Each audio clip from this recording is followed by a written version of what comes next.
ओम शांति।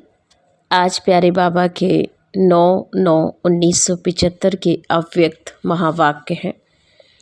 आज के व्यक्त महावाक्य का टाइटल है गलानी को गायन समझकर रहम दिल बनो। अगर कोई हमारी गलानी कर रहा है फिर भी बाबा ने कहा आप बच्चे बाबा के रहम दिल बाप के बच्चे हो, तो आपको सबके ऊपर रहम की भावना रखनी है। तो इसके और बाबा ने बहुत अच्छे कुछ पॉइंट्स सुनाए। बाबा ने कहा जैसे श्रेष्ठ तकदीर बनाने वाले बच्चे की निशानी ये होगी कि वह हर संकल्प में, हर बोल और हर कर्म में फॉलो फादर होगा। और जैसे बाबा में बेमुख बनी आत्माओं को अपना बनाकर उनको अपने से उच्च प्रारब्ध बनाते हैं, ऐसे ही तकदीरवान बच्चे भी हर आत्मा को अपने से भी आगे बढ़ाने की शुभ भावना रखते हैं और विश्व कल्याण की भावना रखते हैं। तो ऐसे बच्चों के सामने माया के विघ्नों को बाबा की लगन में मगन होने का साधन समझकर परिवर्तन कर दे, ऐसे विजय वत्स ही अष्टरत्न बन सकते हैं। तो बाबा ने इसी पर आगे विस्तार से बात बताई।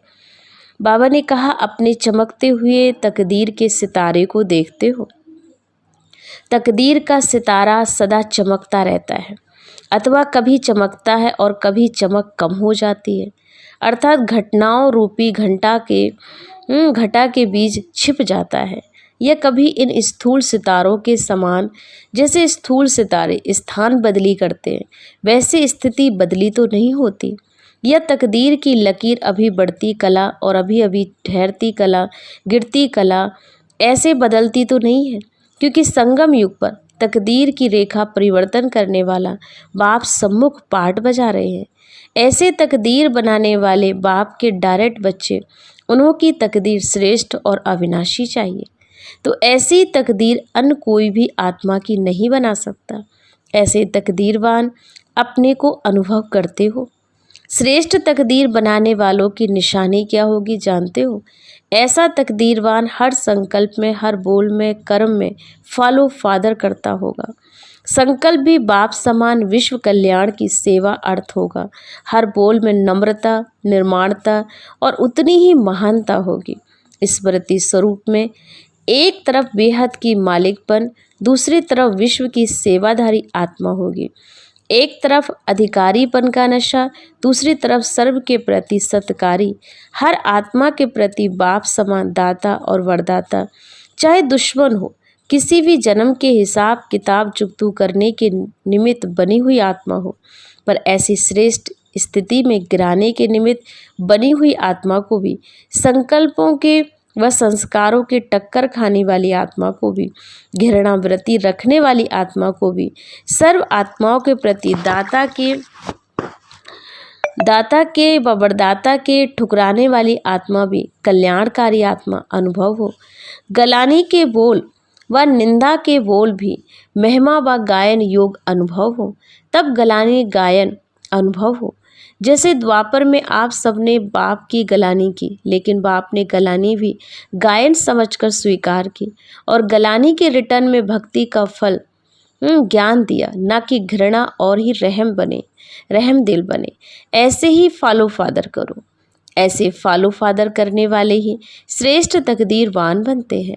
जैसे बाबा से विमुख बनी हुई आत्माओं को अपना बनाकर अपने से ऊंच प्रारब्ध प्राप्त करते, ऐसे ही श्रेष्ठ तकदीरवान बच्चे बाप समान हर आत्मा को अपने से भी आगे बढ़ाने की शुभ भावना रखते हो विश्व कल्याणकारी बनेंगे। इसको कहा जाता है निरंतर योगीपन के लक्षण। ऐसी ऊंची मंजिल को प्राप्त करने वाले जो बोल और भाव को परिवर्तन कर दे, अर्थात निंदा को भी स्तुति में परिवर्तन कर दे, गलानी को गायन में परिवर्तन कर दे, ठुकराने को सत्कार में परिवर्तन कर दे, अपमान को स्वाभिमान में परिवर्तन कर दे, व अपकार को उपकार में परिवर्तन कर दे, व माया के विघ्नों को बाबा की लगन में मगन होने का साधन समझकर परिवर्तन कर दे। ऐसे बाप समान सदा विजयी रतन बनते हैं और भक्तों के इष्ट बनते हैं। ऐसी स्थिति को पहुँचे हो। यह सिर्फ स्नेही आत्माओं के प्रति सहयोगी आत्माएं बने हो। होपलेस केस में बा ना उम्मीद को भी उम्मीदों का सितारा बनाना कमाल इसी बात में है। तो ऐसी कमाल दिखाने वाले बने हो। यह सिर्फ बाबा की कमाल देखकर हर्षित होने वाले बने हो। जबकि फॉलो फादर है तो कमाल करने वाला बनना है, ना कि देखकर हर्षित होने वाला बनना। समझा? इसको कहा जाता है फॉलो फादर। जैसे समय वैसे अपने कदम को बढ़ाना चाहिए। जब अंतिम समय समझते हो तो अपनी स्थिति में अंतिम संपूर्ण स्टेज वाली समझते हो।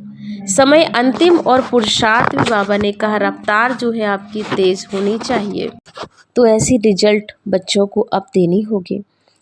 तो बाबा ने कहा जैसे स्थिति मध्यम होगी तो रिजल्ट भी क्या होगी, स्वर्ग के सुखों की प्रारब्ध मध्यम पुरुषार्थ वाले सतयुग के मध्य में प्राप्त करेंगे।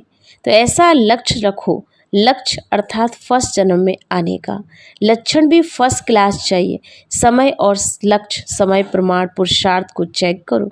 अच्छा, ऐसे सर्व के सत्कारी बाबा के अधिकारी और बाबा के संकल्प कदम में आगे बढ़ने वाले ऐसे सभी बच्चों को बाबा ने याद प्यार देते हुए कहा बच्चों को नमस्ते। हम बच्चों की ओर से बाबा की भी याद प्यार और नमस्ते। शुक्रिया बाबा, शुक्रिया। ओम शांति।